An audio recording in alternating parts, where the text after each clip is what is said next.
কবি মৃণালকান্তি দাশের লেখা কবিতা ইচ্ছে। রাজা বললেন, মন্ত্রী মশাই, মুখটি কেন ভার? মন্ত্রী বলেন, ধুত তেরিকা, ভাল লাগে না আর। রাজা বললেন, সে কি মশাই, বেতন কি দিই কম? মন্ত্রী বলেন, এই কথাটাই বলি তো হরদম।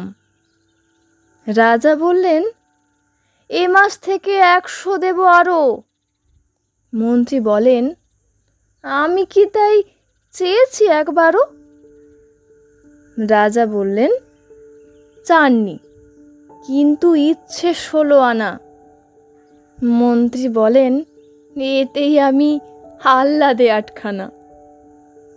রাজা বলেন, কি পেলে ঠিক শরীফ হবে মন? একে যদি পাই আপনার সোনার সিংহাসন।